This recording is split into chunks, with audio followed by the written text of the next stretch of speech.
Hello! Welcome to another Pulse Analysis. I'm your host Chris as we look at the Tampa Bay Lightning, the rest of the NHL, and for the fifth time of asking, Bolts win 4-3 against the Calgary Flames in our own barn. Hey, that's better, isn't it? That's what it feels like to win. I was starting to forget, and that was problematic for me. Good win, I think. Not perfect, which I think is good. I think it's good. I think if we'd won 9-0, we might have kidded ourselves and gone, oh, everything's fine. It was just a blip. We don't have anything to work on. We still have things to work on. Defense is still a little bit of an issue, just closing out games. We did start to let Calgary back into this one. The start was good. We were more aggressive. We were starting to give them problems. They gave away a silly penalty. And the power play, great. Working very nicely. Little bit of luck. But sometimes you just need a little bit of luck. And Johnson in front, nice deflection. That makes it 1-0. Get to the end of the first period, we're fine. Into the second, another power play. Calgary getting kind of chippy. Calgary kind of losing their rag a bit when they didn't need to. We're not your divisional rival. Does this look like the Edmonton Oilers logo, Calgary? No, it doesn't. So chill. So, yeah, they gave away another silly penalty. We score. Pull up. Very nice. 2 power play goals. And then Calgary get a power play. We give away a penalty. Doesn't matter. Off we go. We're off to the races. We're quicker than they are. They can't stop us. Scored 3-0. Wonderful. And I look away, and I can't have looked away for more than 2 or 3 minutes. I think I go to make myself a cup of tea, and 3-2. 3-2. We just gave up 2 goals in 53 seconds, and there it is. There it is. That shows that we are still a work in progress. We're not quite there. We still have these little mental lapses that in a playoff game, in a playoff series, would probably cost us, so let's not do them, please.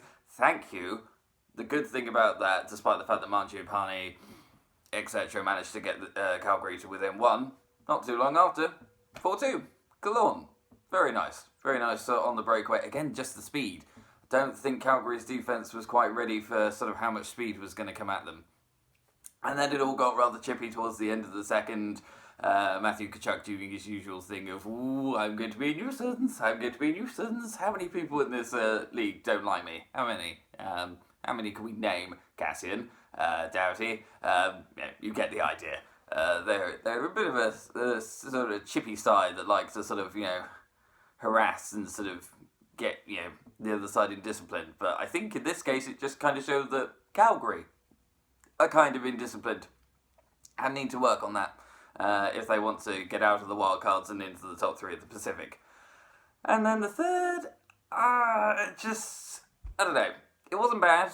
It wasn't bad. We held, It's not like they even tied the game.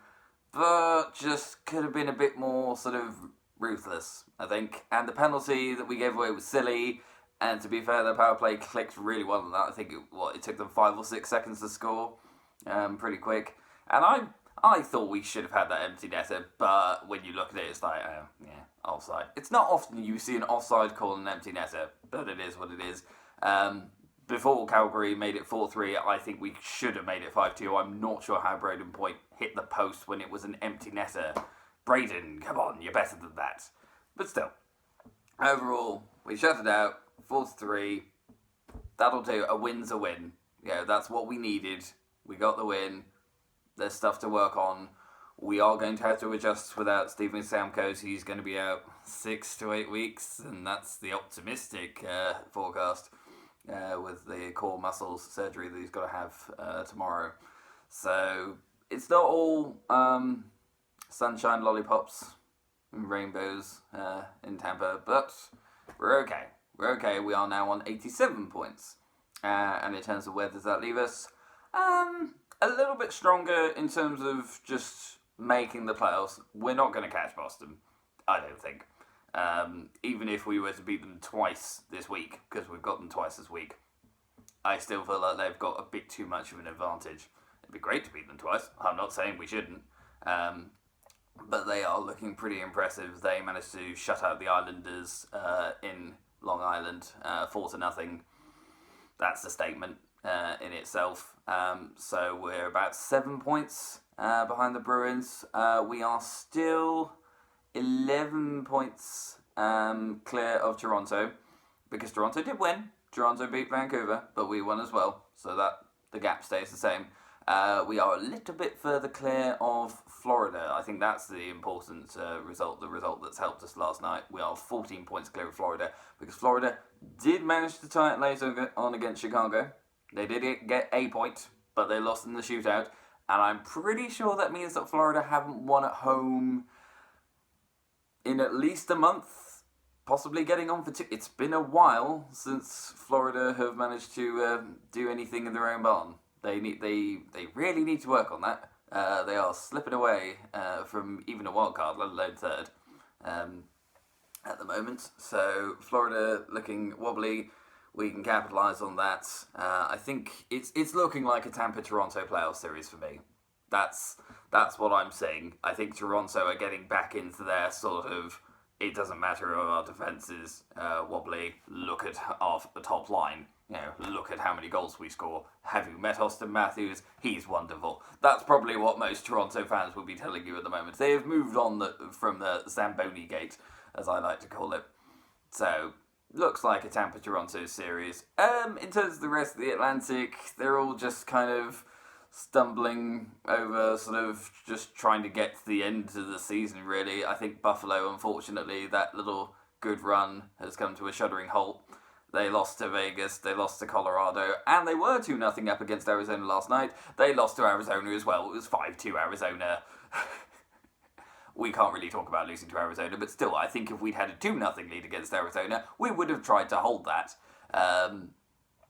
So Buffalo look like they're sort of now out of it now. Montreal, I don't think, have enough. So unless Florida suddenly start picking up the pace, I'm pretty sure it's going to be Boston finishing first and us against Toronto. And then it's just a case of who fills up the wildcard spots. I will just give a quick shout out, and it's not a good sort of shout out. Pittsburgh Penguins, are you feeling all right? Is it 6 losses in a row? It's not good. They have had a horrible California road trip. Lost to the Kings. Okay, that happens. Lost to the Ducks. Bit worrying. Lost 5-0 to the Sharks. The Sharks are awful this year. We should know. We beat them 7-1 in our own barn, and we beat them in California. How are you losing 5-0 to the San Jose Sharks? They don't have anyone left. They don't have Hertel. They don't have Couture. They don't have Carlson. They gave you Patrick Marleau. What are you... It's not been a good week for Patrick Marleau. Imagine going to a team that you would think would finally get you a Stanley Cup, only to then come back to your old place and get whacked 5-0. Nope, not good. Yeah, and I think looking forward, if we're going to have a challenger for the Metropolitan, if we get that far, if we do somehow manage to battle our way past Boston and Toronto and get to the Eastern Conference Final, I reckon we're either going to be facing Washington or Philadelphia Flyers, and I'm going to do a little bit more on Philadelphia tomorrow. I'm going to watch the Philadelphia Flyers New York Rangers highlights tonight and sort of do a bit of analysis on that, because the Rangers are coming on as well, but Philly, for me, are one of the hot teams in the Metropolitan. But that is it from me. Thank you very much for watching this Bolts analysis. I've been your host, Chris, and remember, the power play goals are good, but short-handed goals are even better. Yanni Gord.